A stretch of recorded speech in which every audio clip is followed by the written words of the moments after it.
Today, we do a masterclass on evaluating the Proto-Thesis of Aren and the early alphabetic inscriptions on this episode of Ancient Egypt and the Bible.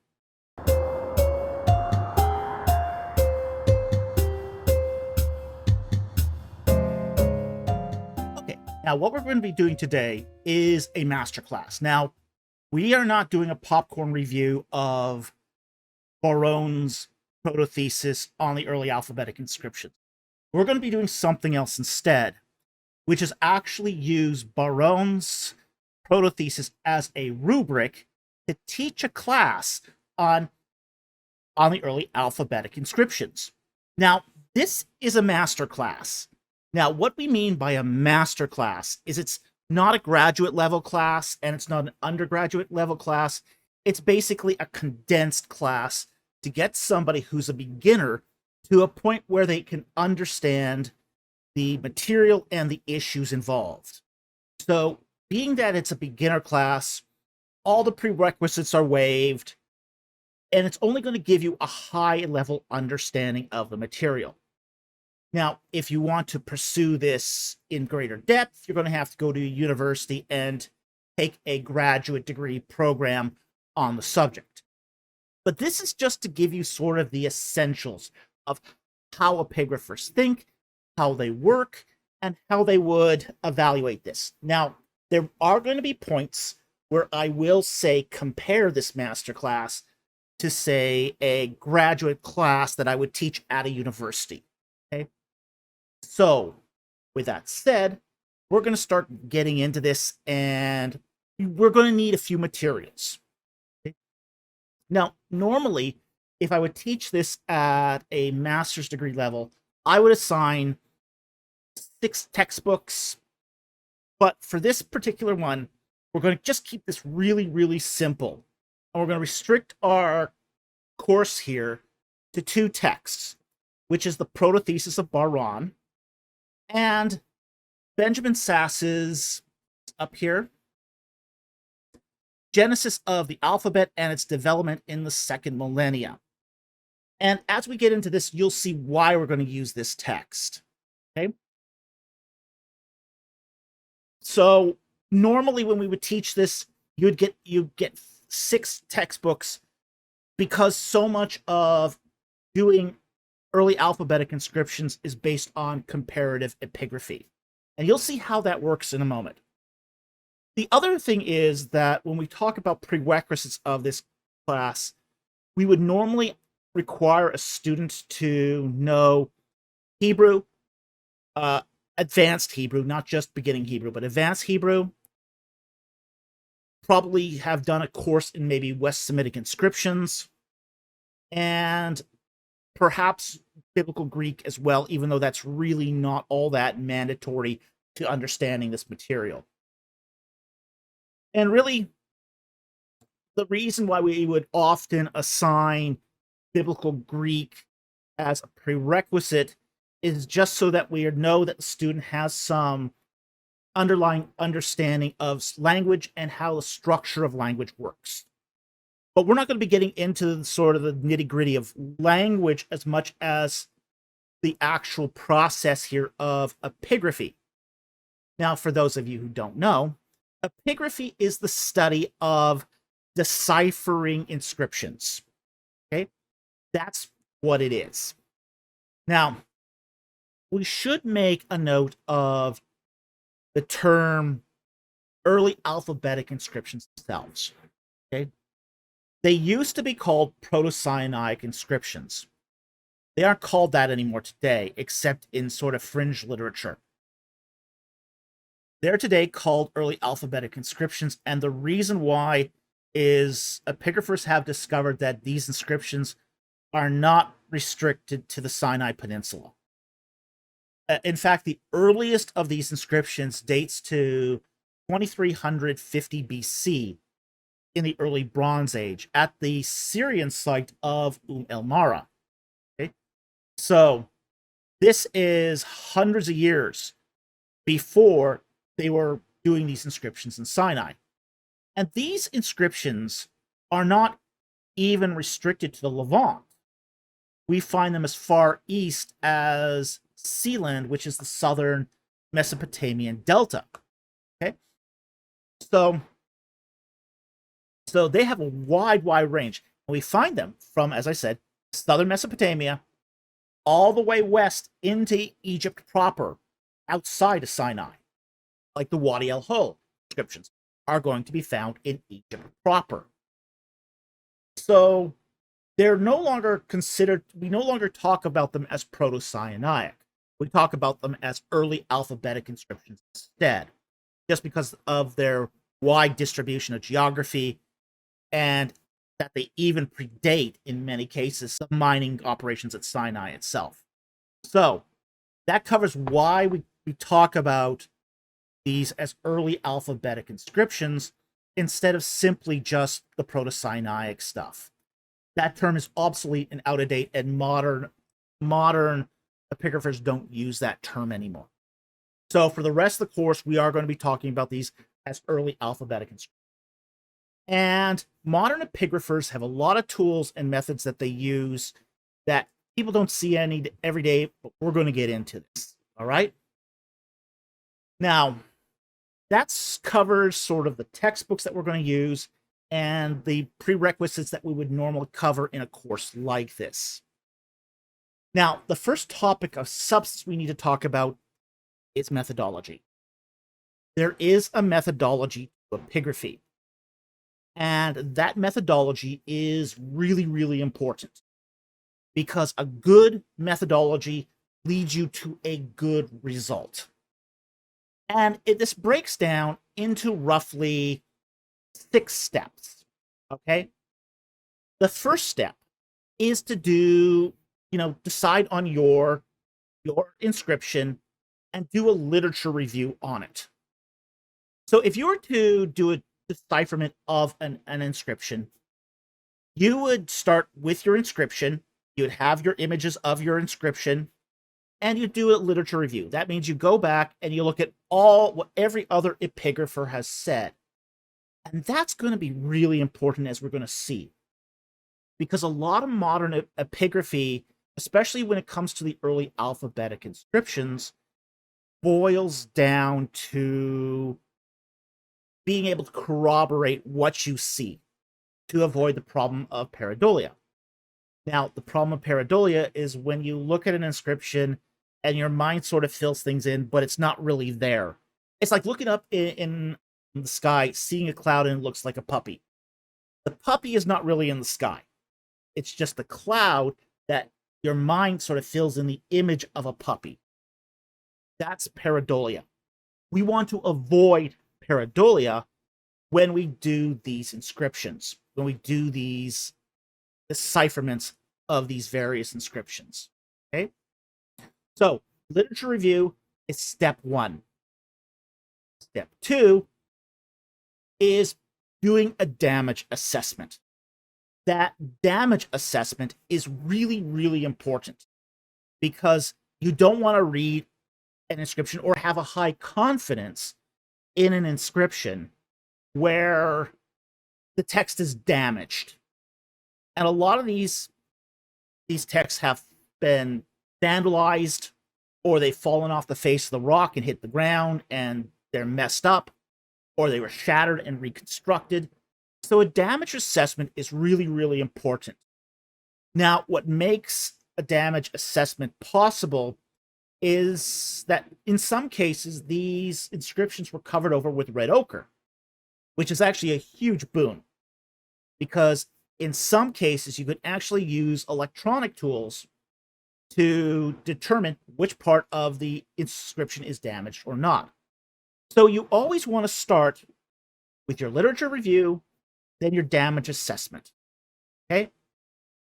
So your damage assessment is step number 2. Step number 3 is living with the inscription. Now, not a lot of epigraphers talk about this, but they all do this. Which is what they'll do is they'll take the photograph and they'll put it on their kitchen table. I used to see Ken Kitchen do this. Or in my case, I'll put it up on one of my monitors as a background screen. so that you're constantly seeing it, you're constantly viewing it, and you just live with the inscription for days, weeks, however long it takes for you to really see what's there. And that's super important. Your mind will often take time to become accustomed to an inscription. So that third step of living with your inscription is vitally important. Now, every inscription, you sometimes get deep inscriptions, you sometimes get shallow inscriptions. But one of the things you also want to do, and this is step 4, is assess the mean inscriptional depth. And you can do this alongside of the damage assessment. It's not necessarily a separate step from the damage assessment, but it's an important factor of this. You have to be able to ascertain how deep is this inscription. And probably the best way to actually do this is to see the inscription in person. So when you do these readings, you can't really be sure about how deep an inscription is until you actually see it yourself. But what you want to do is you want it to really understand what's the mean depth, so you can disregard scratches, surface scratches. The surface scratches tend to be less deep than the mean depth of the inscription. Now, once you've done those 4 steps, the literature review, the damage assessment, living with the text, figuring out the mean inscriptional depth, then you try to read the inscription. Okay? See what you can see in the inscription as far as what's actually there. Now, try not to fill in the blanks just yet. Just try to do a drawing of what you think the inscription reads without resorting to filling in the lacuna, and those are empty spaces. A lacuna is an empty space. Then the next step is to corroborate your epigraphy through comparative literature. Okay, this is where we go back to step 1. Okay, what you do for your final step here is you take your reading and you basically compare it to what other people have seen to corroborate that what you're seeing is actually there. This is your safety net. This is what protects you from going off the rails. It's to go back to other sources and basically comparing your reading to what other sources have read, just to confirm that you're reading something that is actually there and not just, say, a surface scratch or pareidolia. This is why in this masterclass we're going to be using Sass's textbook. He's going to be our comparative source. Now, if I was teaching this at a graduate school level, I would be having students compare it to as many sources as they can find. I'd be assigning them, say, a text a week. They would be looking up the sources. They'd be doing the comparative epigraphy. And then, just for giggles, we would take every student's results and compare them together to see where they differ and which is sort of the mean result here. So this also prevents plagiarism too, to be honest. Students collaborating. Because one of the things we find if we don't do this is students will tend to collaborate and they'll come up with all the same result. And that's the thing about early alphabetic inscriptions. Every person is going to come up with a separate reading, a separate epigraphy. And that's not a bad thing. We would never downgrade somebody for having a difference of opinion that they can show through the comparative epigraphy. Okay? So that last step of comparative epigraphy is a very, very important piece of the whole methodology of epigraphy. Okay, so that covers our methodology that we're going to be using in class when we do this, when we do start reading these texts. Okay. Now, the next thing we should cover is the tools. Now, the tools epigraphers use vary depending on the discipline. Common tools that are used are multi-spectrum photography. D-stretch, as I said, is really helpful for damage assessments. And I'll show you an instance where D-stretch was used for that later on. Strobe light. In fact, my strobe light here, I have a strobe light. And that's very, very helpful for reading an inscription. Okay. And the reason why it's helpful is sometimes when you're reading an inscription, your brain starts washing out the differences in color because your neurons in your eyes get saturated. What the strobe light does is it resets your ocular neurons so it doesn't wash out the differences in color on an inscription. So strobe light is incredibly useful. In fact, when I did my reading of Sinai 357A at the Harvard Semitic Museum, I showed the director at the museum this little tool, and he was flabbergasted. He's just go, "Oh wow, you can really see it, can't you?" It's like, yeah, you can actually see what's on there, crystal clear. So strobe light is actually a very, very good tool for reading inscriptions. Okay. There's also other tools that we use. We use casts of inscriptions, which is basically just a mold and plaster cast of it. We'll also use something called squeezes. Okay.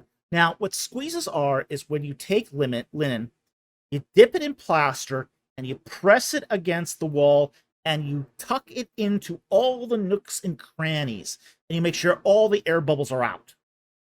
All the air is out.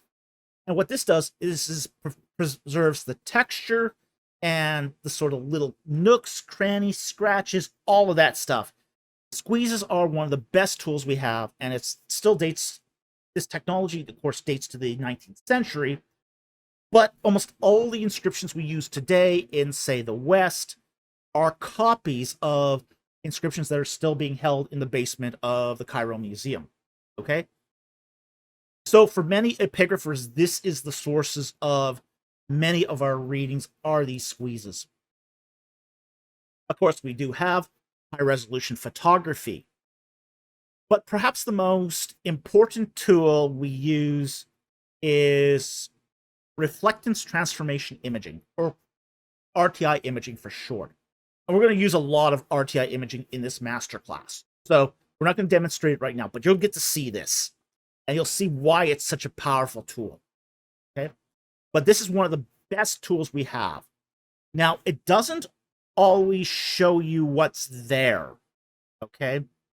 But it can show you what's not there. So you might see it and think, might look at a photo and say, "Oh, I see an image here."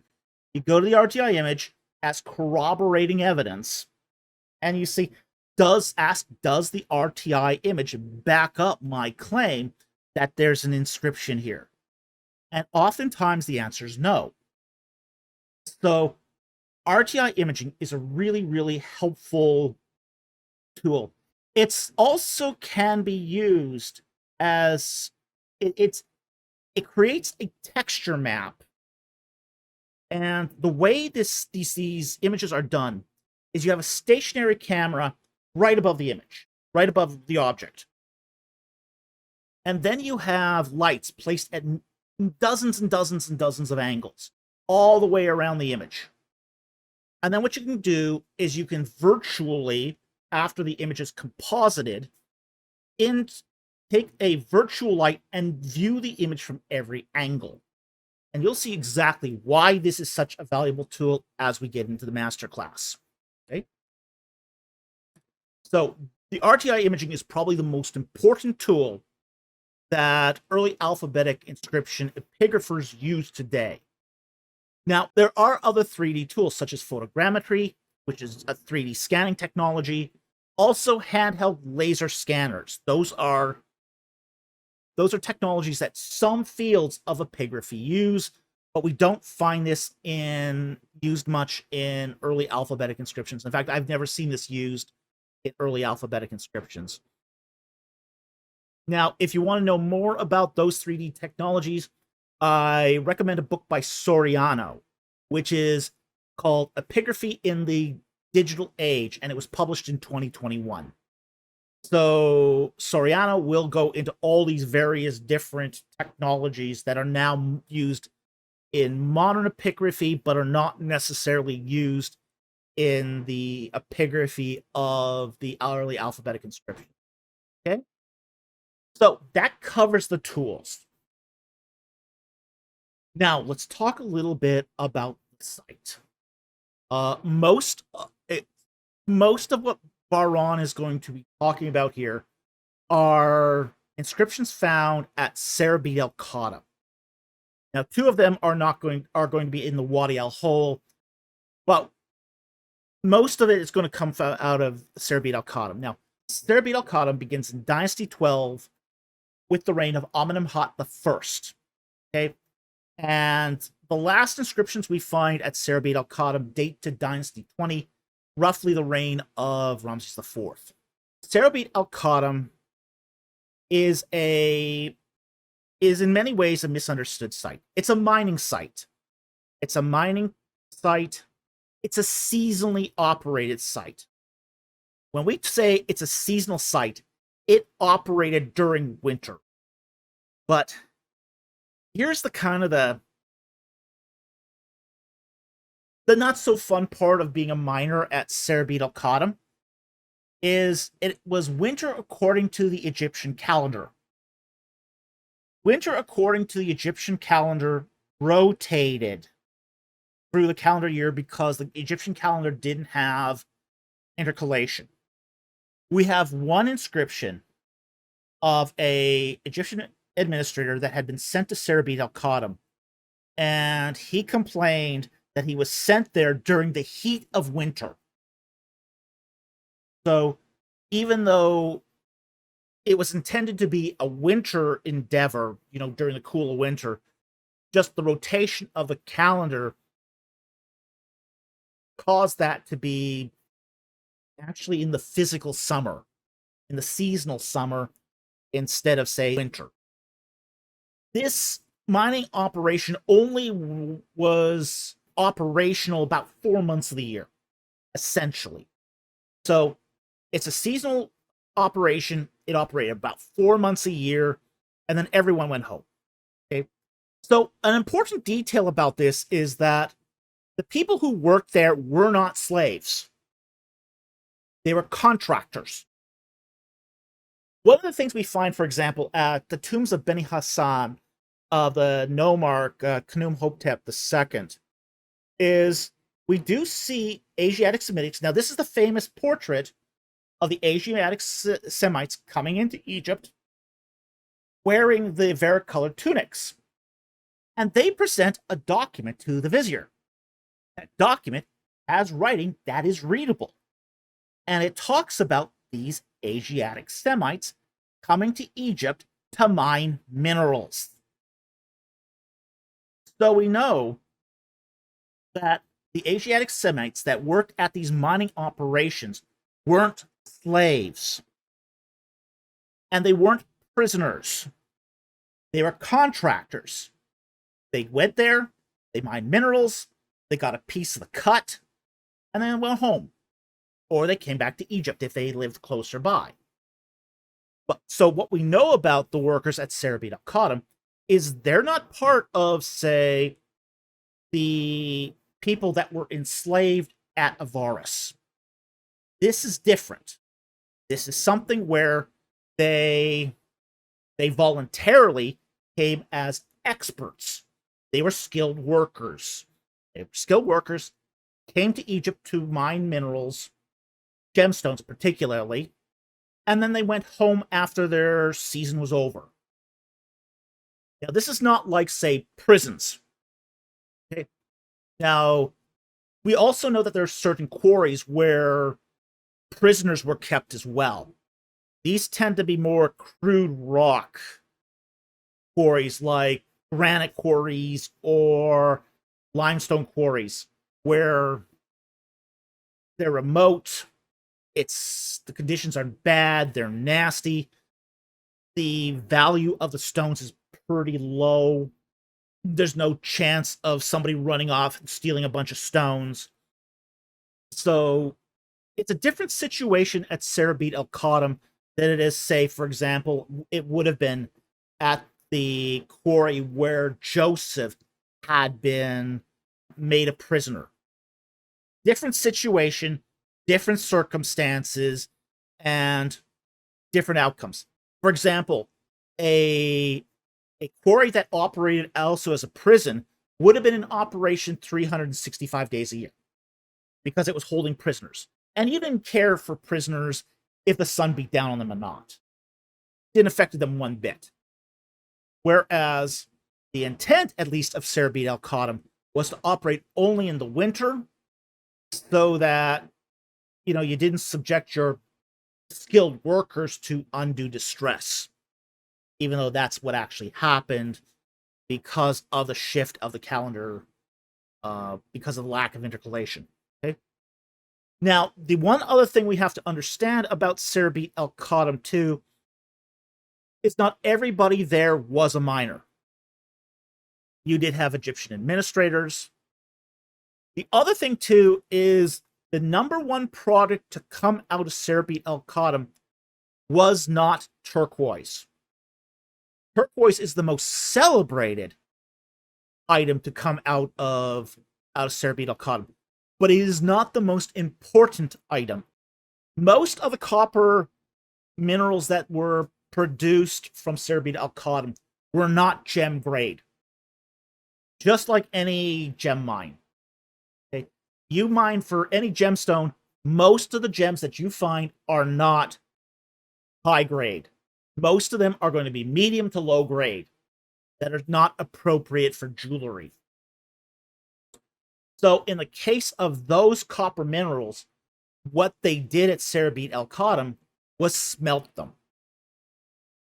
And what we find at Serebit el-Khadim are massive slag piles outside of the encampment where smelting operations were done. These low-grade copper minerals were essentially smelted down into arsenic bronze. And that arsenic bronze was brought back to Egypt to be made into tools. So the vast majority of minerals at Serebit el-Khadim were turned into bronze. And it was essentially, even though we talk about this as a turquoise operation, it was really a bronze smelting operation. And they would collect wood from the Sinai, use that in the smelting, and then bring that home. So you had a lot more going on there than just mining. You had guys who were coppersmiths.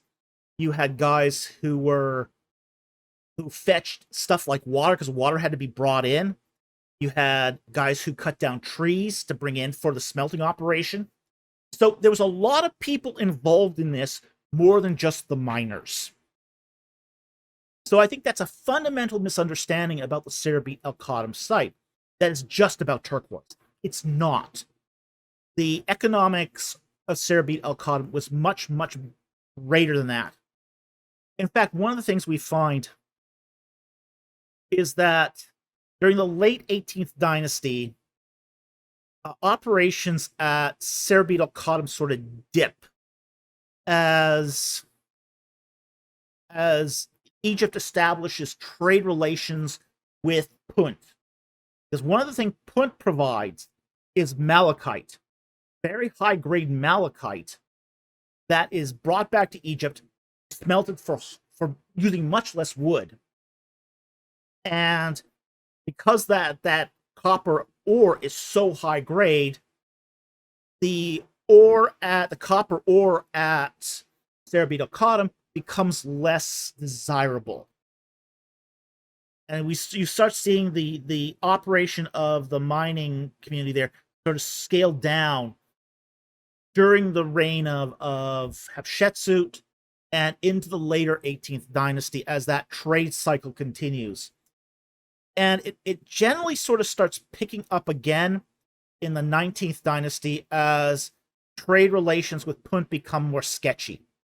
And by the 20th dynasty, Egypt has lost its contacts with Punt altogether as they got wise to the trade cycle scheme that they had going on here.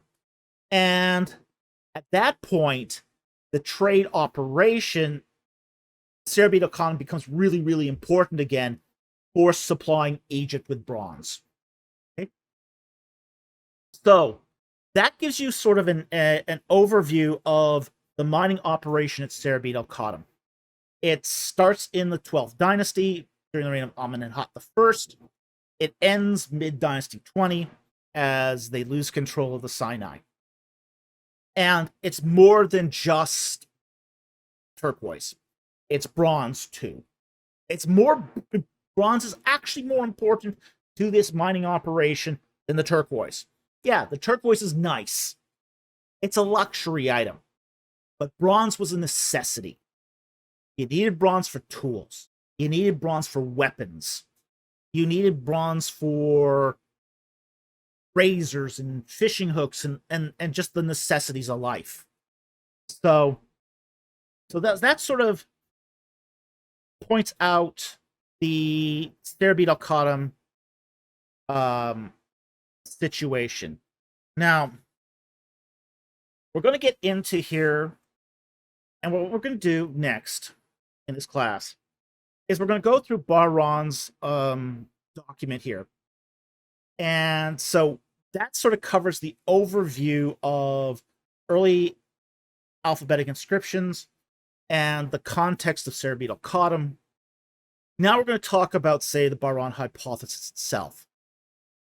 And well, for the rest of this class, we will go then through step by step through his early alphabetic inscriptions, his readings, and examine them in detail. And I'll show you some of the tools that we're going to use to evaluate them. Okay? But before we do that, we need to talk a bit about the Bahrain hypothesis, because it depends upon 5 key assumptions. Okay? And without those assumptions, Bahrain doesn't have a hypothesis. Okay? Now, the first assumption Bahrain makes is that he's a devotee of David Rohl's revised chronology. Now, we're not going to get into huge amounts of detail on the new Rohl's new chronology. It's based roughly on the chronology of Velikovsky. The new chronology of David Rohl has been completely discredited. It has 40 internal contradictions. So what that means is that we have synchronisms that tie the people of the ancient Near East together. Letters, treaties, battles, chronicles, even gifts, even royal gifts. And on those items, you have the names of both rulers. The ruler from one kingdom going to a ruler of another kingdom. Okay? So this is not supposition. We know that these are these synchronisms tie contemporary sources. Okay? So we know this. And of these synchronisms that have, say, both parties involved, both parties mentioned explicitly, we have at least 200 of these in the ancient Near East that tie together 500 kings.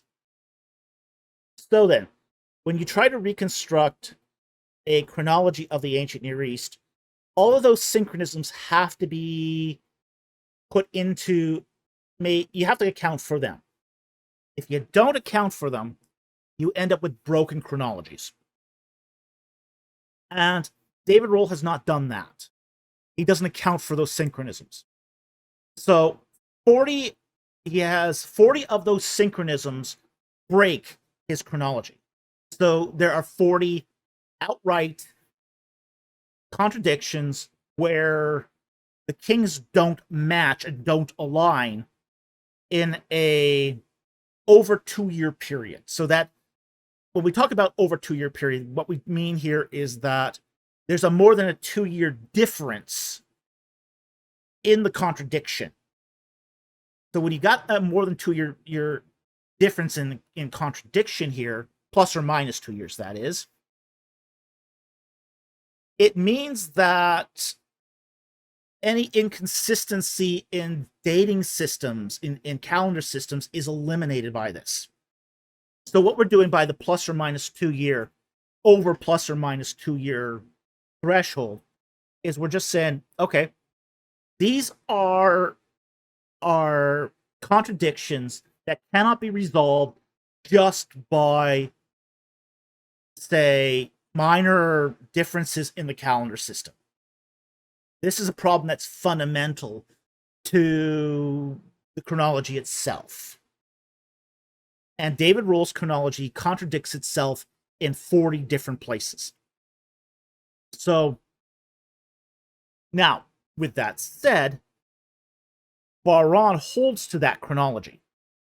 And Bahrain's assumption then is, along with that chronology, is that the end of the Middle Kingdom, the 13th dynasty, dates to around 1400 BC.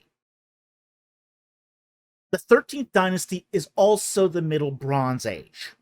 Okay? So, contrary to what many people have reported, Bahrain does not believe that the Exodus took place 3,800 years ago. He believes it took place 3,400 years ago. Okay? But the whole idea that the Middle Bronze Age, the 13th dynasty, ends in 1400 BC runs afoul of what's called associated biography. Now, we've touched upon this in other places, but associated biography is a really, really important concept for chronologists. Chronologists are not just using king lists and synchronisms. We're using other things too, like bureaucrats. Bureaucrats are an incredible source of chronology. They leave dates of when they did certain things. They tell us what reign they were alive in through their personal life stories that they will often leave on their tombs and their votive stele. And there's thousands of these. Thousands of these. Literally thousands of these.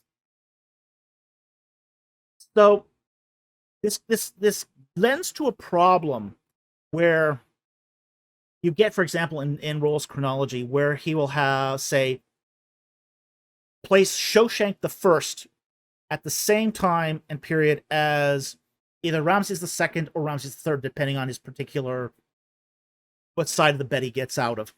Okay? But in either case, he'll have Shoshank reigning in Tanis, meanwhile, Ramses reigning in P-Ramses, and they're a stone throw away from each other. They're really close. Both have armies that somehow don't fight each other.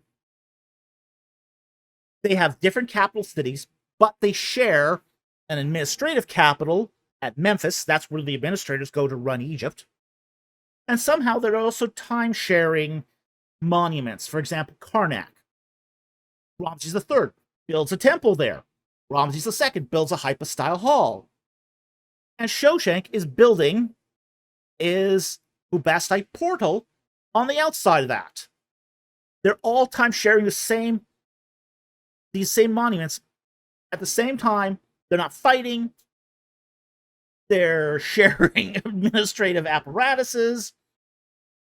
And somehow, in all of these, from all these administrators, the administrator of one regime is seemingly unaware of the administrator of another regime, even though they lived at the exact same time. You would think if they had lived at the exact same time that they would be talking about how they interfaced with the regime of the other capital. That doesn't happen. So it's a preposterous theory, but Bahrain does believe it. As such, when we talk about, say, these Middle Kingdom texts, and all the texts he's going to discuss today date to the Middle Kingdom. Okay? date to the 12th and 13th dynasties. For him, this is around 1400 BC, even though real epigraphers and archaeologists would date that to 1800 BC instead. Okay? So that's the first assumption. He believes in David Roll's new chronology and that the Exodus is at the end of the 13th dynasty or the end of the Middle Bronze Age. His second assumption is he more or less subscribes to the hypothesis of Hubert Grimet. Now, Hubert Grimet did his work in the 1920s, and he's famous for the idea that the underlying language of the early alphabetic inscriptions was Hebrew.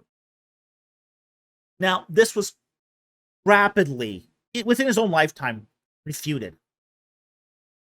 And quite frankly, it destroyed Grimet's reputation. So he never quite recovered from this debacle. Now, there were reasons, very good reasons, why his hypothesis was discredited. First of all, we have to understand that the early alphabetic inscriptions is not limited to just the Sinai, okay? There are other alphabetic inscriptions out there too. You'll find them on arrowheads and on ostraca. But when you take sort of the whole corpus of these inscriptions, one of the things you rapidly discover is that the early alphabetic inscriptions have more than the 22 characters of standard Hebrew. They have alphabetic characters such as the gayin, and we'll encounter one of those as we read these inscriptions. Okay? But these inscriptions contain letters that used to be in archaic Semitic, but eventually dropped out of the language. An example of one of these is, as I said, this is the gayin, and Hebrew also used to have a gayin, but it's dropped out of the language. Like, for example, the place name Gaza, as in the Gaza Strip. Okay, Gaza, we spell it in English with a G, but in Hebrew it's spelled with an ayin. It should be pronounced Aza, but that ayin used to be a gayin, and that has a G sound. So it's a throaty G. It's a fricative G. So it's Gaza, Gaza. Okay, so there's an example of a gayin that used to be in Hebrew but isn't in Hebrew any longer, but was part of that whole archaic Semitic naming and those extra letters. Okay, Hubert Grimet did not think that those extra letters existed, and he was soundly ridiculed for it. Okay, the third assumption Baron makes is that he believes that Aramaic and Hebrew were extant during the Middle Bronze Age. Now, nobody believes this, okay? Even with his funky redating of the Middle Bronze Age, nobody believes that Aramaic and Hebrew were extant in 1800 BC or 1400 BC. Aramaic, we know, was established when the Amorites were driven out of Syria. So when Baron talks about there being Aramaicisms in these texts, that's an anachronism. It's an anachronism. But it is one of the assumptions he makes, that Aramaic and Hebrew were extant in the 13th dynasty. Now, the fourth assumption he makes is that at Serebet el-Khadim, and this is based upon previous work that he had done, which has not been peer-reviewed or properly published. But he made this in his previous epigraphic work. Baron came to the conclusion that there was a religious conflict at Serebet el-Khadim. For example, he will say that these workers were originally worshippers of Hathor and Balat. And then you got a party of El worshippers coming in, and there's a conflict between the two. And you have one desecrating the other's images and texts. But his evidence for this is really very thin.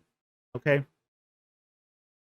But he thinks that Moses led the party of El worshippers to destroy Balat and Hathor worship at serekh el-Khadim. Although we honestly find lots of stela showing Hathor images untouched. So I'm not sure.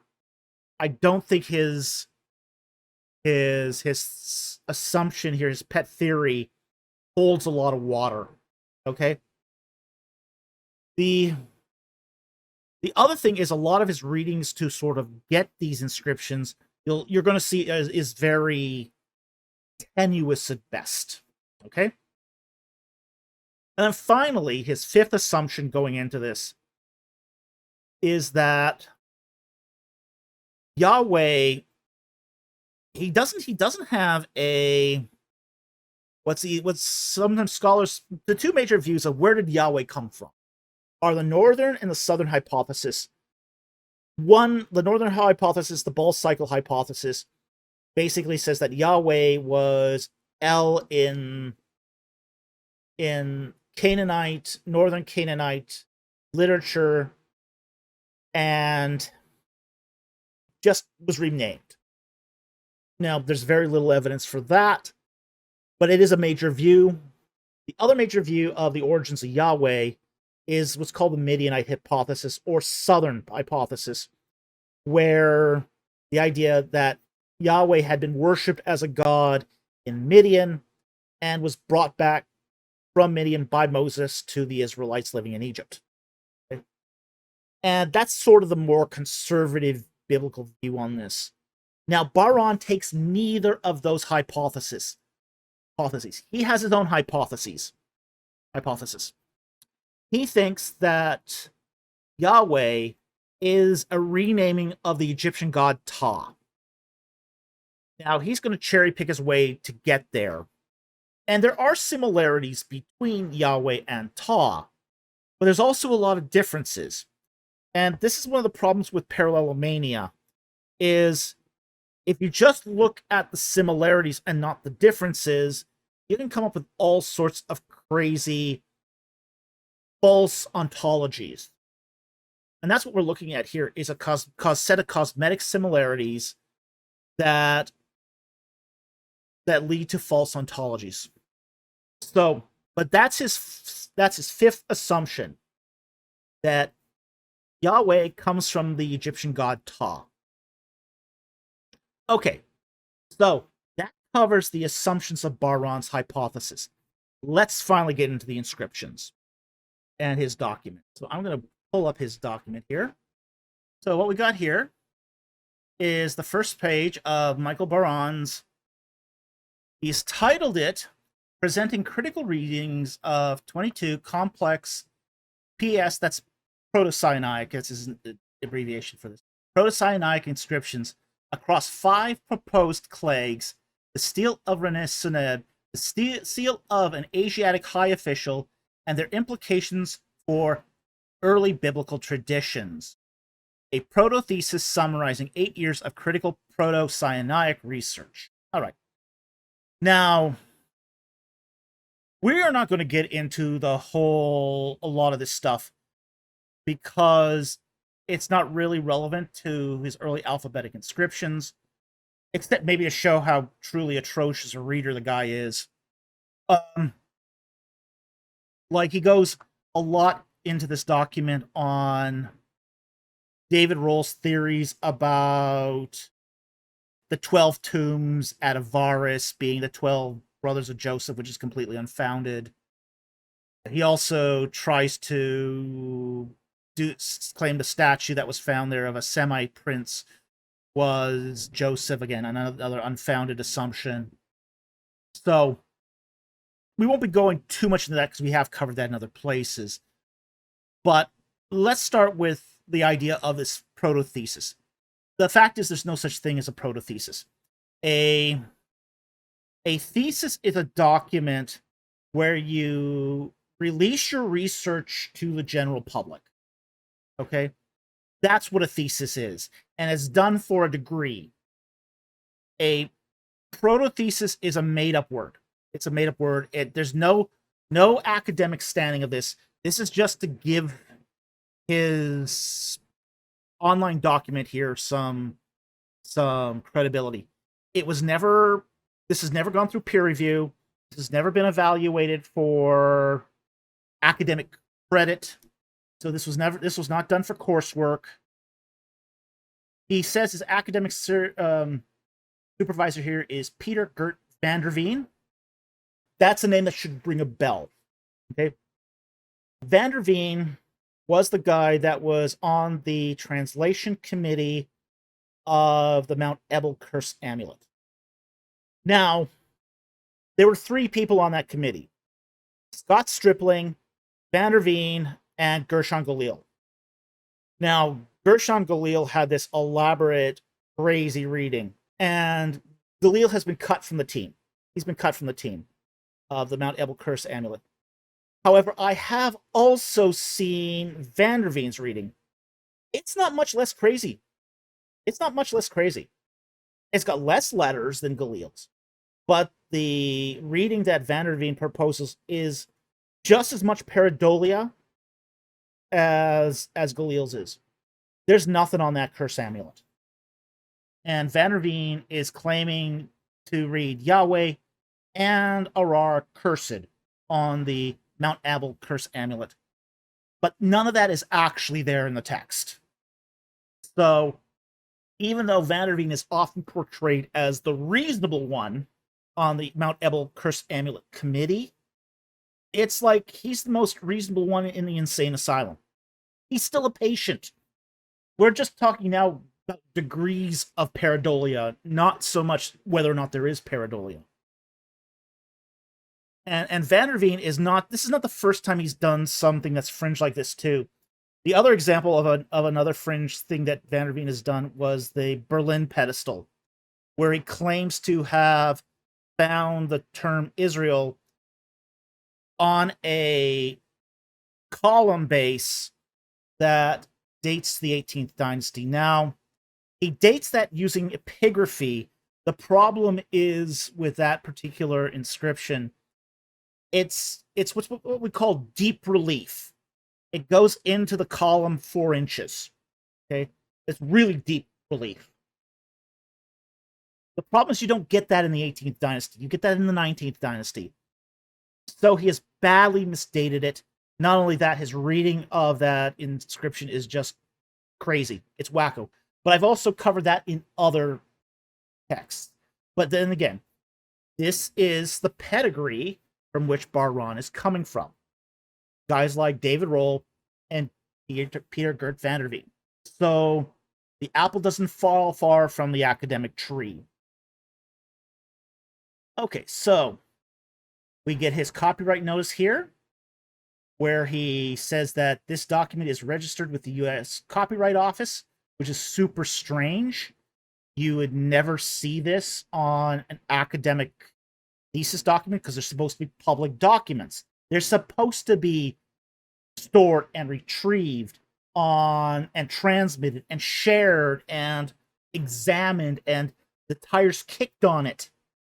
You're supposed to kick the tires on this thing because this is what you do with a thesis.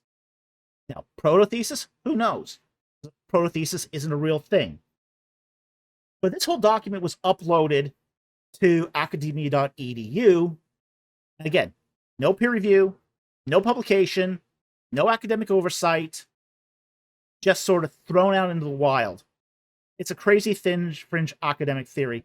And I know, yeah, that sounds like poisoning the well, but it's just so unorthodox that it's sort of self-discrediting right to begin with. But we won't dwell on that. Let's get on to the inscriptions here, because glamour shots. Look at that. Ooh, glamour shots. I've never seen this in a thesis either.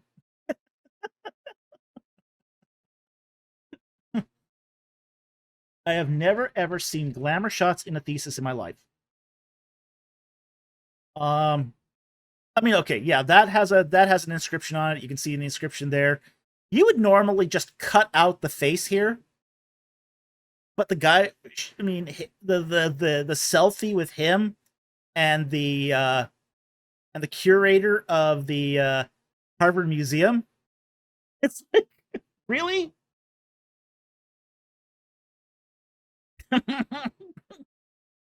Selfie. Oh, by the way, any scholar with any reputation at all can go to the Harvard Semitic Museum. I think they've renamed it now, Harvard Museum of the Near East.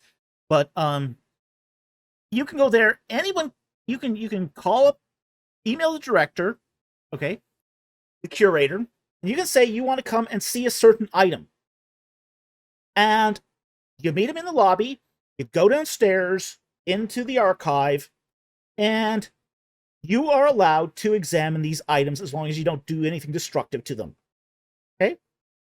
So it doesn't actually take, it's not a big thing that, I mean, I remember like Cameron talking about this, that, oh, he studied these at Harvard.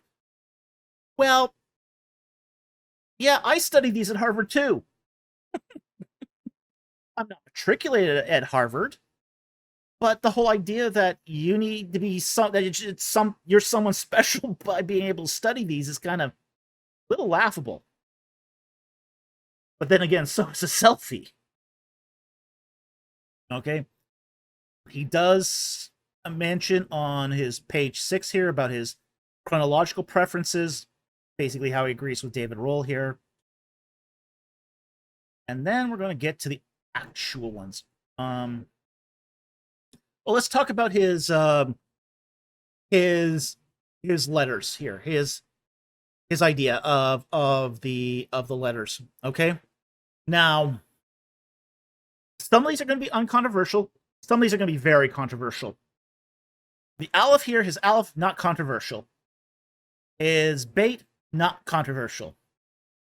Gimel, all right. He's going to flip-flop between reading the early alphabetic inscription Gimel. He's going to flip-flop between that and Pei. So in the opening section, he's going to claim it's a Gimel, but then he's going to flip-flop later on. Dalet is a D, not controversial. Pei, not controversial. The Vav, not controversial. Zion's good too. The Hate is good. The Tate is just fine. The Yod, again, Yod, Kaf, Lamed, that's all pretty standard. The Mem standard, the Nun standard. The Samekh isn't. He does not hold to a standard Samekh for early alphabetic inscriptions. The early alphabetic inscriptions is essentially a square box with a cross in it. That's a Samekh. And he does not hold to that as a standard character. Ayin is standard. The Pei, again, he's going to flip-flop between the Pei and the Gimel. The Sade, don't really encounter that too much. Resh is fine. Shin's a problem here. Okay. He's going to lump a Sin and a Shin together.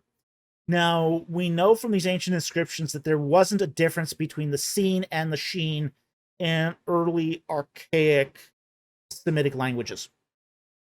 So, the Sin and the Shin is going to diverge in later Hebrew. But in early archaic Semitic languages, they're not different. The other thing, too, I don't even know if, can I show my... Yeah, I can show my cursor on the screen. How lovely. This character here is not a Shin. It's a gayin. And early alphabetic inscription epigraphers across the board agree that's a gayin. But he wants to assert that that's a Shin. This up here is an early alphabetic Shin. But these down here, those are gayins. The Tav, again, that there's no problem with that. So there, he's already running against the current of early alphabetic inscriptions with this. That covers his overview of the alphabet. And again, it's problematic. It's very problematic. It doesn't. He has not really done the work here of comparing it to other epigraphers here and their justifications for their alphabetic choices, or even say what's at this point considered the consensus within early alphabetic inscriptions on these letters. Okay. I'm going to flip through most of this because most of this is more or less prolegomena. That's a nice picture of Serekh el-Khadim. It was taken by David Roll. Roll's a decent photographer, at least. A crackpot chronologist, but a decent photographer. Now, he says here at the top, besides the aggression against the cult by the zealous followers of El implied by the above inscriptions, and the above mentioned likely references to, if not mentions, signatures of Moses, see, there's evidence that Serekh el-Khadim that its above mentioned temple to Balat was burned down, and most likely time for the events behind the Exodus narrative. Okay, now the temple, as you see it here, was not destroyed during the Middle Kingdom. We don't know the circumstances for its destruction. There was a fire during the Middle Kingdom. Okay, but that seems to have only damaged the temple. The temple actually remained in operation through to Dynasty 20. So we don't know exactly why this temple was destroyed. It is possible that Bedouin came in and trashed the place. It's possible that an earthquake caused it to collapse. Temples fall down. Without constant maintenance, temples fall down. But the destruction layer that's found there is not indicative to the time of the temple's destruction. The temple seems to have continued on for hundreds of years after this. So this is what we would call cherry picking. So he's cherry picking the data here to fit his particular narrative. Oh yeah, he also thinks Mount Sinai and Mount Horeb are these two mountains right beside Serekh el-Khadim. All right, let's get to the inscriptions. That's where things get sort of more interesting. Now, the Wadi al-Hol inscriptions, I don't have a lot to say on these. I do have a high-res photo of this. You pull up my high-res photo. His photo is not much different than mine, in all honesty. And frankly, most of what he said here is not that controversial as far as the epigraphy goes. Character 1 is a Resh, Bait, Lamed, Noon, Mame, Noon, Hey, Noon, Gimel. Again, this is where he's going to assert the Gimel. Sheen. The Hey is not so clear, although yes, it is there. There it is. Found it. Okay, so there's the Hey. The Aleph, probably the most controversial letter in his reading here is the Dalet. We are not sure if that is a Dalet. And I will take, let's bring up our high-res photo. There's our high-res photo. I will move it into place. See it, and I will zoom in here on the Dalet.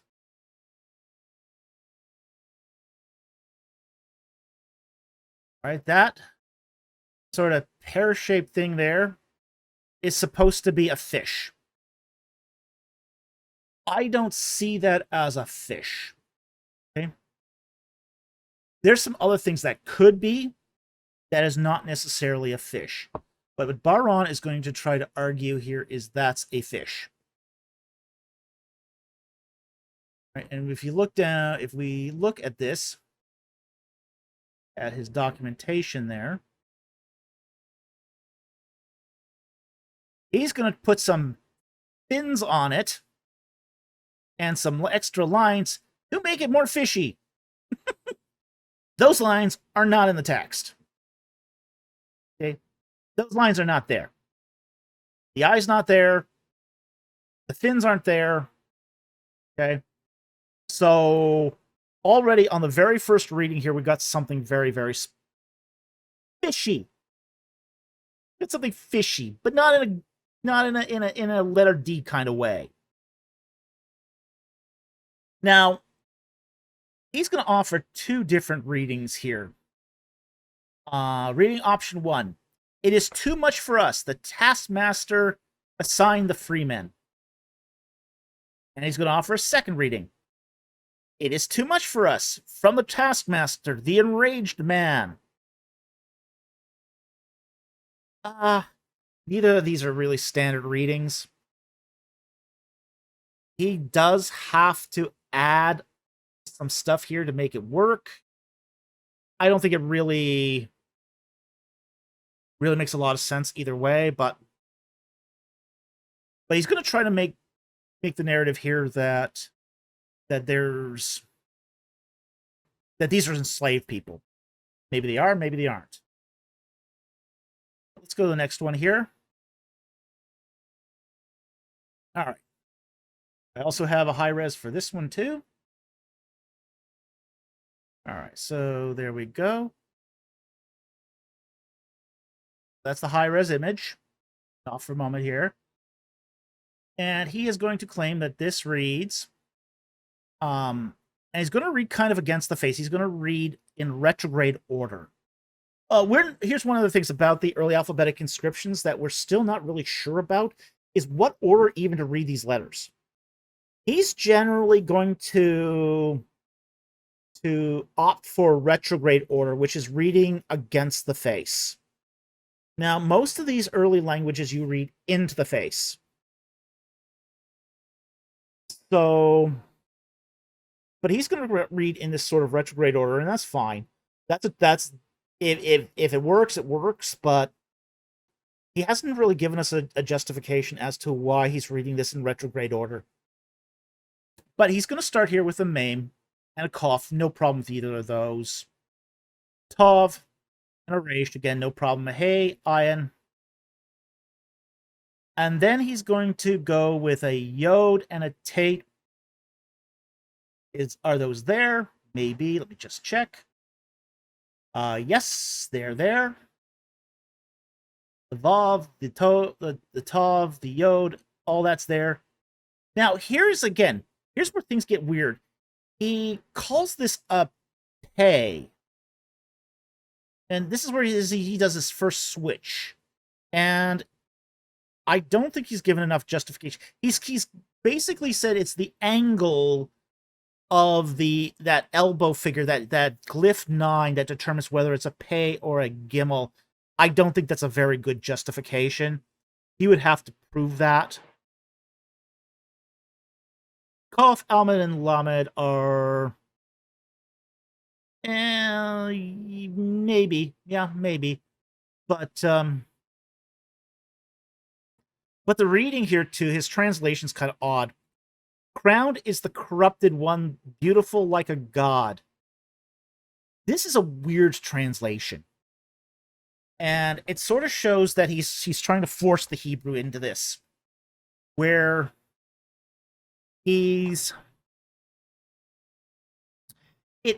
what doesn't make sense here is this is supposed to be a railing inscription, okay, by Semites. And crowned is the corrupted one, beautiful like a god. One would not normally say that if you're resentful.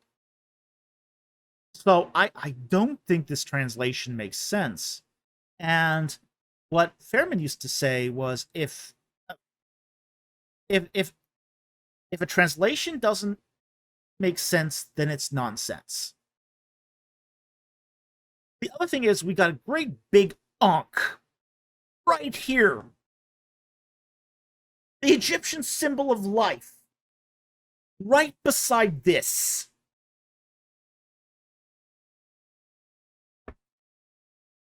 I huge piece of iconography right beside this inscription. So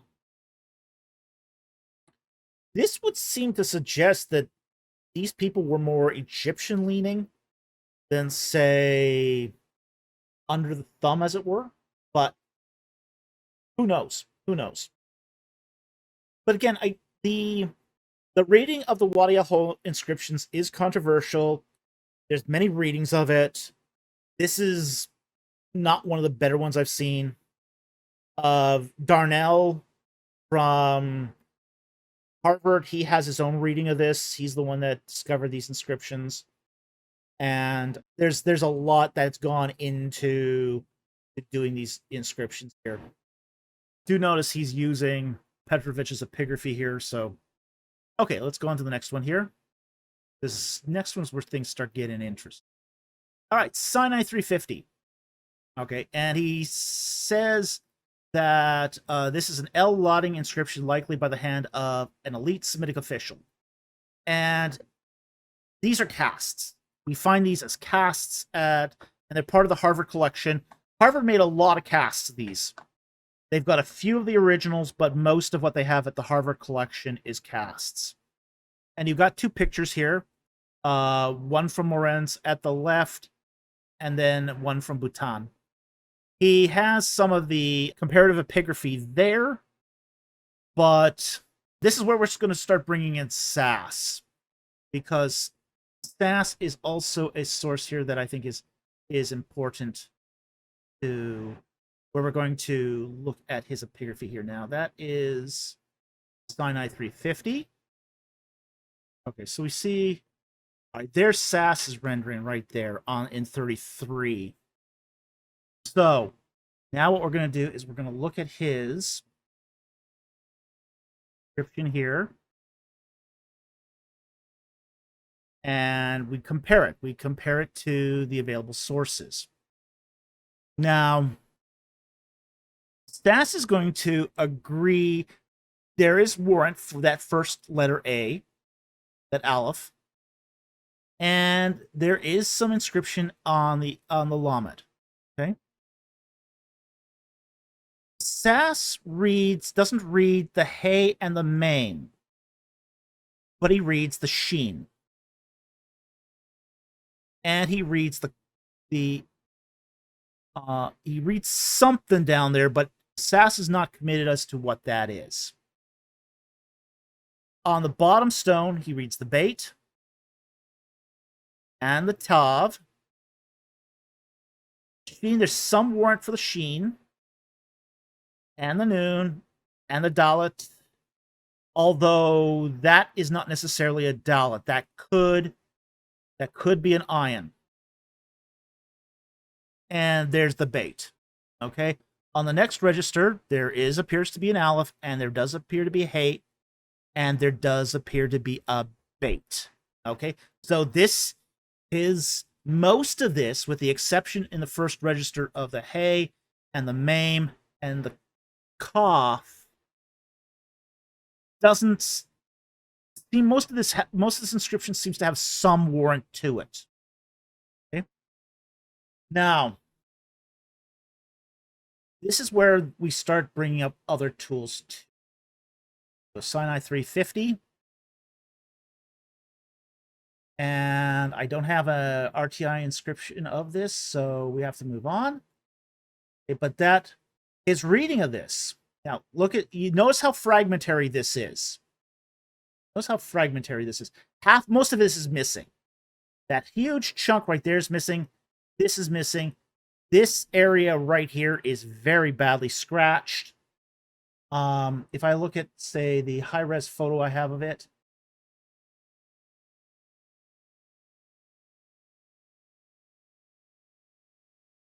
I do see there probably was something there. It's hard to say what that is. I'll put the image viewer up here for you. My high-res image. So there you go, of the high-res image. So you can see in this area right here, down here. Down there, there was something. We just can't tell what it is anymore.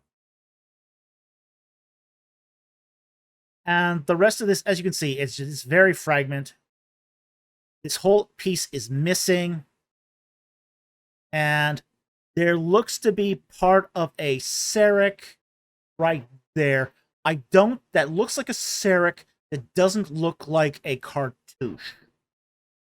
Okay. I do think, though, that if there is I don't think there's a duck on the top, like he's showing in right there. He shows a duck up there, and why a duck? Have you ever seen a cartouche with a duck on top? I haven't. That doesn't even make sense. Maybe it's the goose, the serekh goose. He might be trying to draw a goose there. The serekh goose. Although it looks more like in the high res, it looks more like the falcon, to be honest. I've never seen a serekh on a serekh. I have seen a goose before a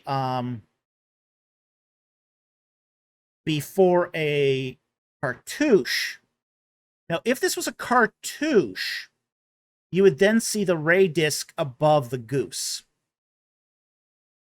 But even if we assume that's a goose, there could be a serekh there, but you wouldn't usually find that in a serekh. Serekhs, by the way, are square cartouches.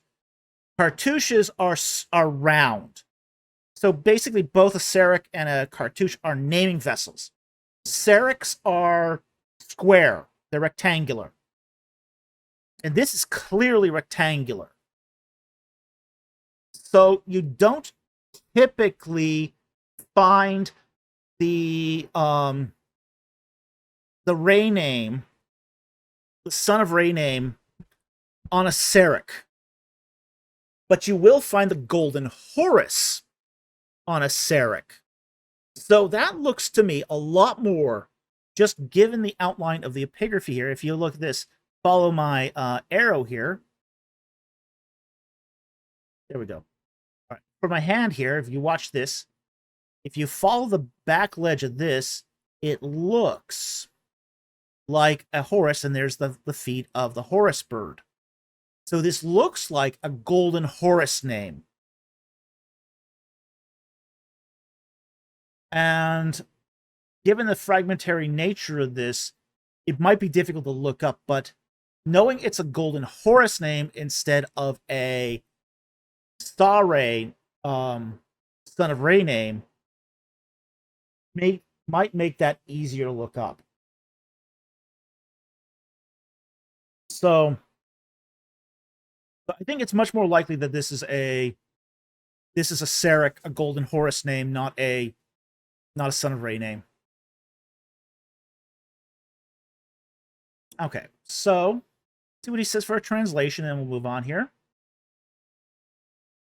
He says, "El, bring close a daughter who offers love." What? All right, so he's claiming that this is El at the very top.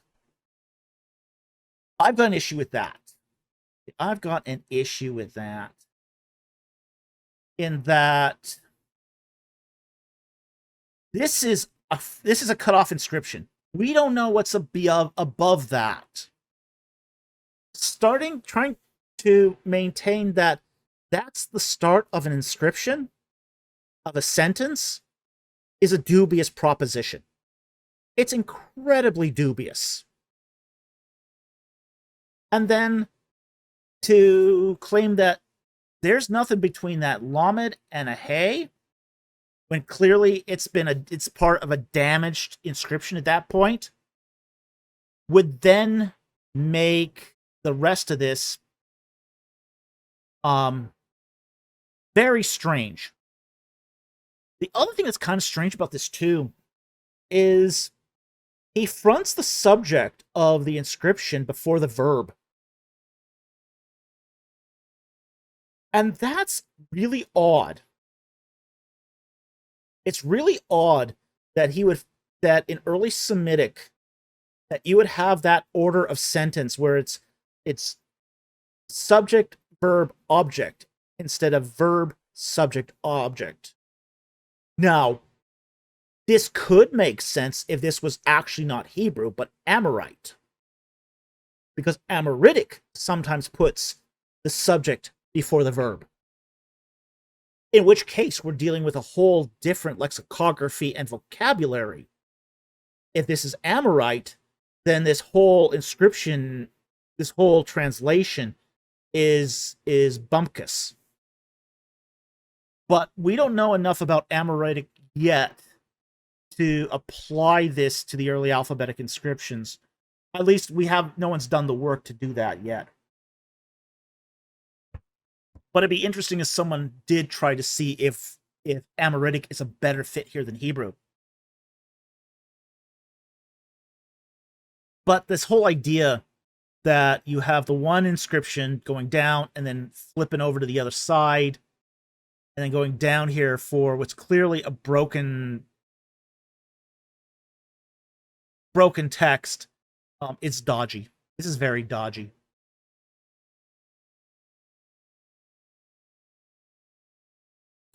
Yeah, here he tries to compare the Saray name with that serekh, and it's not comparable. This is not comparable.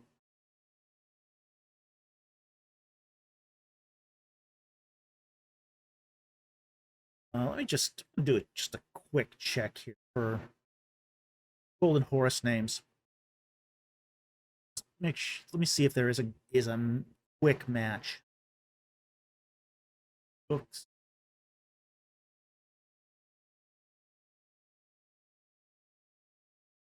And yes, this does happen in real classes where a question will come up mid-class, and the teacher will take a moment out to look up a reference work. And I'm looking this up in Beckerath's Handbuch der Egyptischen Königsnamen, published in 1984. It's sort of the handbook for Egyptian royal names, king names of the kings. Now, let's see what we've got here for Horus names. For the Middle Kingdom, we've got Hotep.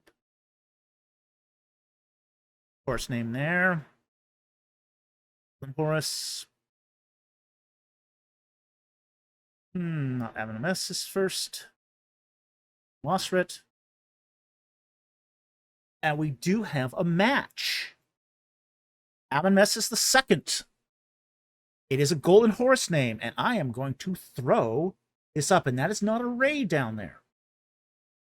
Okay, we are going to throw this up because we have found a match. Ba-bum-bum. And here to pull this up. Woohoo! Live epigraphy. Epigraphy live.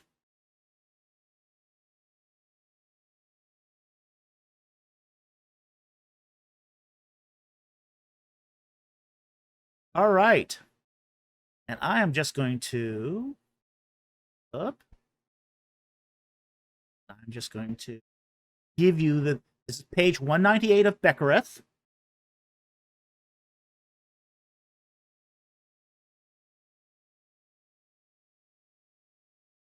Again, we are talking here about a serekh, not a cartouche.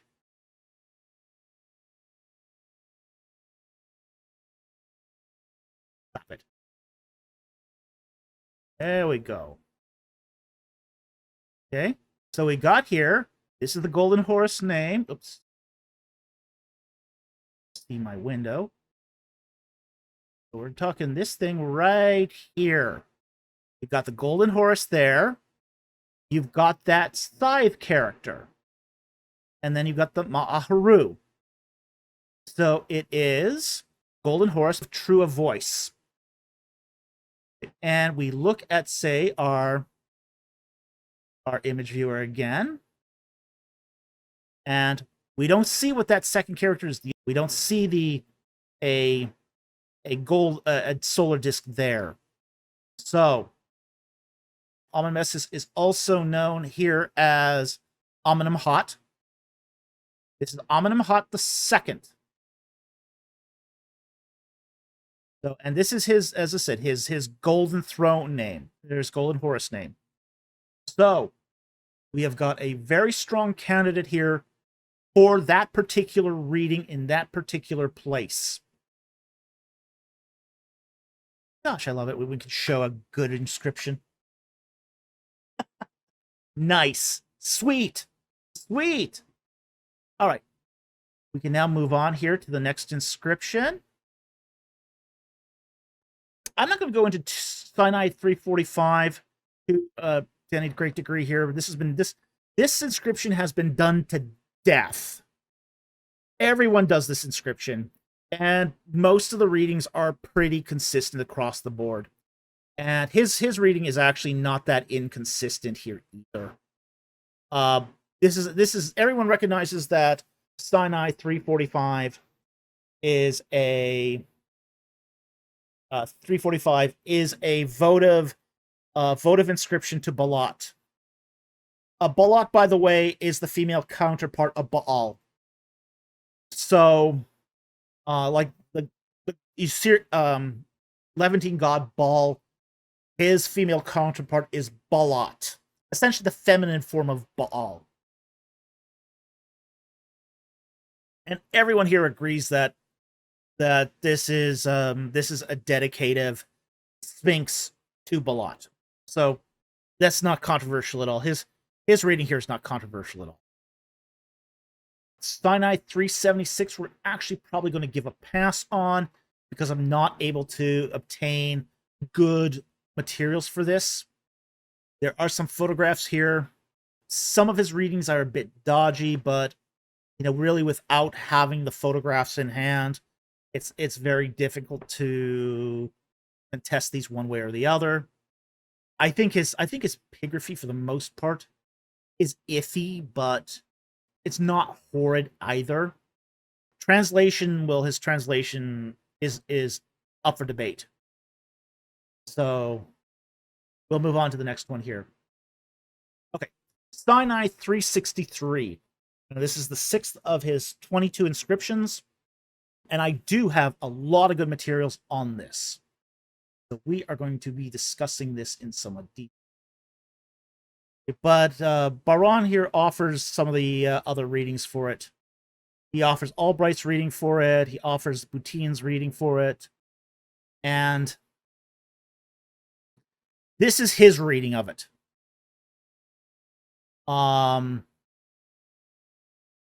This is where things start getting strange.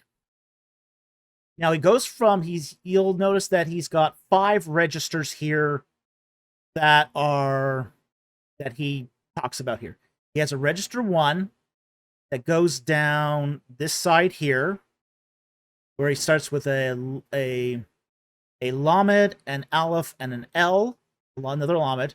So, and then he starts the second register underneath it at this meme, goes to an tav, and noon, a noon, a tav, and another noon.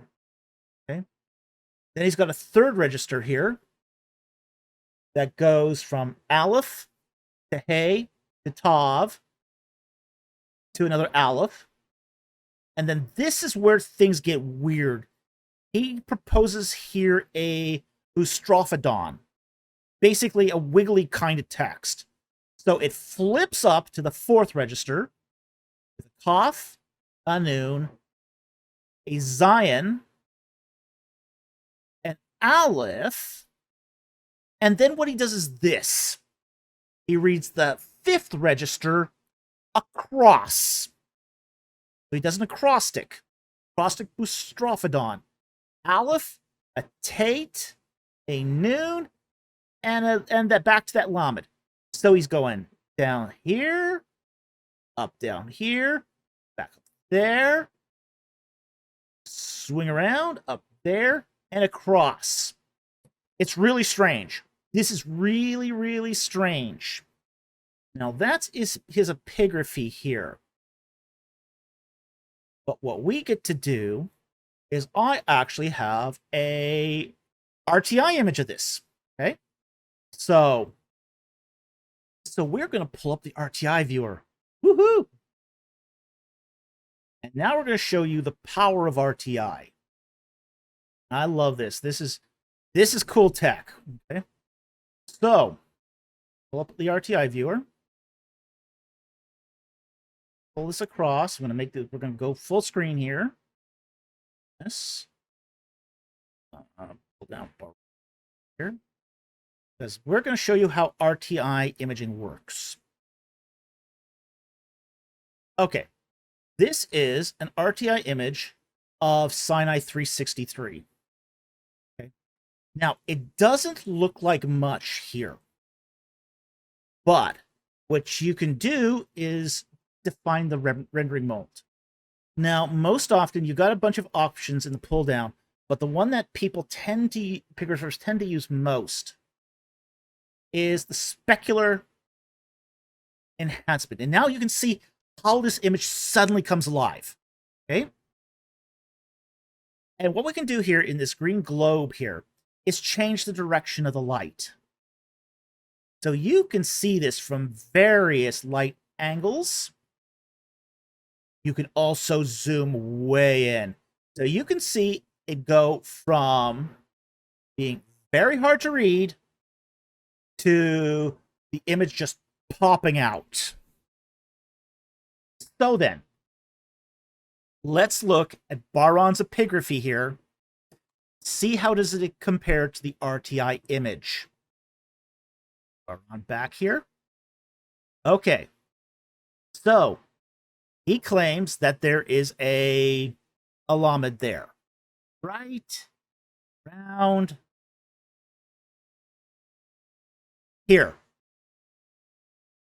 I don't see it. Okay. I see the aleph. Aleph is very apparent. There's no inscription here for the lamed. It's very clear there's no inscription for the lamed. Does any of the previous epigraphers agree with him? It doesn't look like it. It doesn't look like the previous epigraphers agreed that there's a lamed there. In fact, many of them think that that part, if you'll notice here in Butin's, he thinks that this is damaged. Now, Butin does suggest that there could be a lamed there, but that's not in the inscription. And that maim is not in the inscription. So we can see from the RTI image that there's no lamed there. Let's move the light around to make sure we're giving it this fair shake here. I'm not seeing any lamed. It should be right in here, if there is. That over so you guys can see it too. I have to move or run over a bit here to show. So I'm moving the light around. I am not seeing a lamed there. So I would doubt that there's a lamed there. The texture of the rock seems to indicate there's no lamed. Now, the tate is there. We can see the tate. The tate is right in there.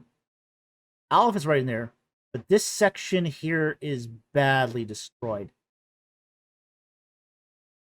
So I think what's happened here is Butin has conjectured that there's a lamed there, but there isn't one apparent. Butin in 1930 shows that there isn't one there. So in his 1931, he shows there isn't one. Oh, I see what's happened. That red mark. It's red. Oh, you naughty boy, Baron. You added that to his figure. You naughty, naughty boy.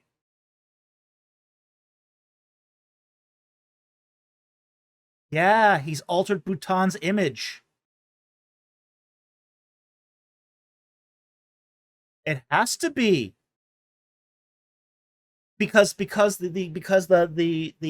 photograph of his book, you can see the white paper. You can see the paper has yellowed. This is a black and white.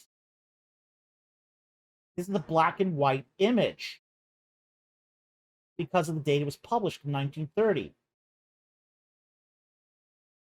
It has to be. So him adding the red here means that Baron altered this image. Somebody altered this image. Oh, you naughty boy. You really naughty boy. Okay, let's explain why this is so naughty. Take down the RTI viewer. This is what's called fabrication of data. If you fabricate data, that's a retractable offense. Okay? There's two things that can get you thrown out of the academy. One is the first thing that can get you thrown out of the academy is plagiarism. Plagiarism can get you thrown out, although it doesn't usually happen to professors. But students, yes, students do still get thrown out for plagiarism on occasion. The other thing is fabrication of data, messing with the data, and taking somebody else's image and altering that image without notation is considered fabrication of the data. All he says here is this is Butin's image from 1930. Okay? Butin's image from 1930. If this is really from 1930, he could not have this would not have been printed in red. Just no way this could have been printed in red. Not for a black and white image like this.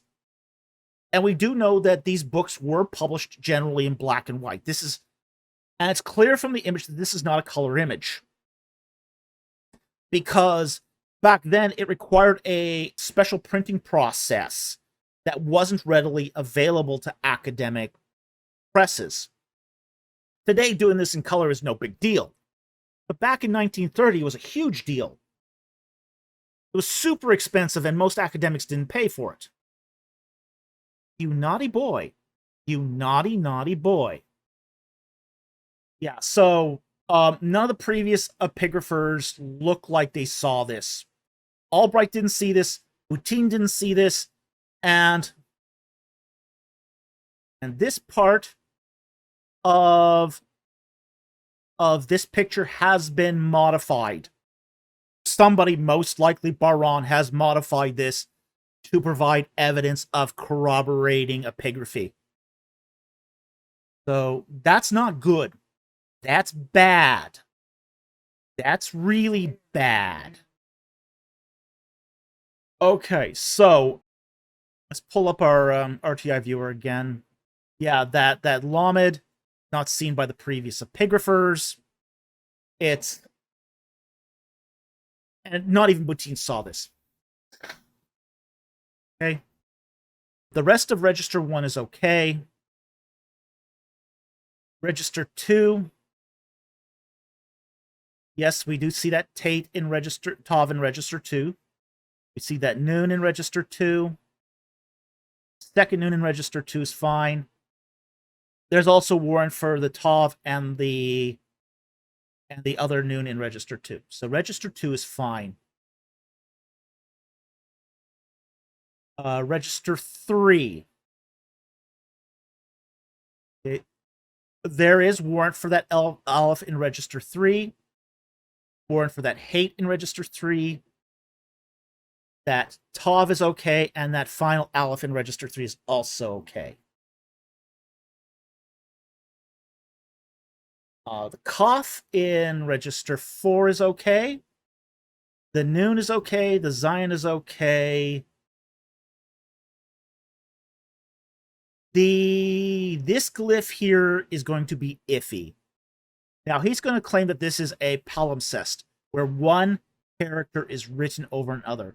An aleph being written over a tav. We look at this at the various angles. It does not look like there was a tav there. Because if you'll notice here, that sort of angle here does not extend beyond, say, the lateral line of the... Well, that's supposed to be the lateral line, but it doesn't go beyond that. So it really doesn't look like a tav. It looks like an aleph.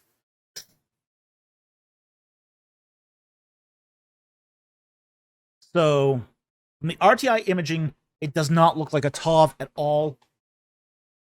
And you can sort of see that the cross lines don't go through in the right place. You notice for the tav right beside it here, you've got a straight line there, you've got a straight line there. You would expect for this to be a tav, you'd get a straight line there, a straight line down there.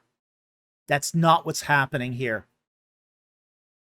So the RTI imaging, it would, at this point, discredit the idea that there's a tav there, and it's probably more suggestive that this is an aleph. And if we go back to, let's look at the others. Yeah, the die view screen also looks the same. Let's see if dynamic multi-light will give us anything else here. There's the normals visualization, same deal. Yeah, you got a lot of rendering modes here on RTI imaging. That can be really, really helpful. And we'll actually show you one place where this is super helpful. I'll scroll out a bit here. So you can see here from the normals visualization in the RTI imaging that the glyphs here are really quite clear. They're really quite clear, and clearly on register 4, it does not end with a tav, but an aleph.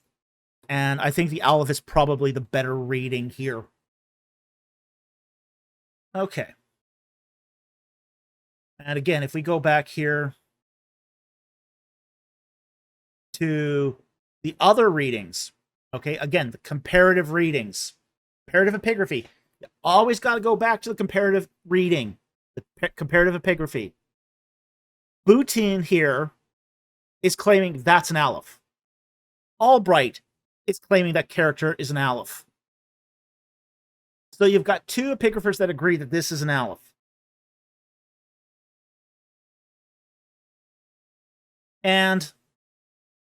But you have, and here's what I find kind of strange about this too. Mark this at all in gray, like he said he would? No, he marks this in white. One of the things that Aren has done is Aren has tried to color-code it, and he color-coded this in a very strange way. He claims, for example, that like white and yellow are stuff that are agreed upon. The epigraphers all agree on these. He will claim that light orange is something that just occurs in scans, in the high-tech stuff, and he sees it. Gray is supposed to be reconstructed. That's not really there.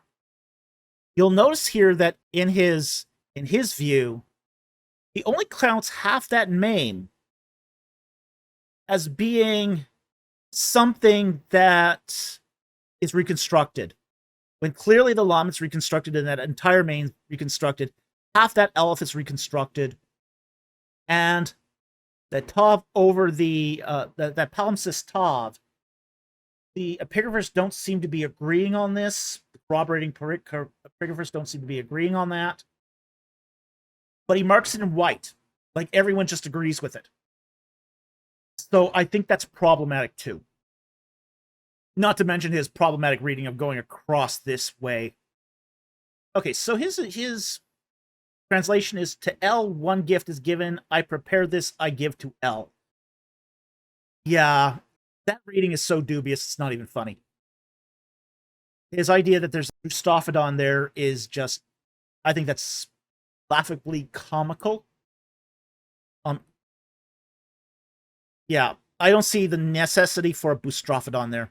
Just don't. These are perfectly ranged in columns.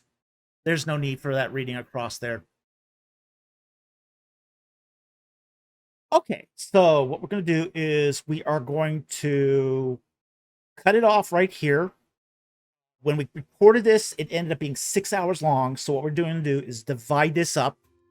And we are going to make this part 1. Next week, you'll get part 2. The following week, you'll get part 3. So anyway, we hope you enjoyed this and you learned something. Thank you very much for watching. We'll see you next week on Ancient Egypt and the Bible.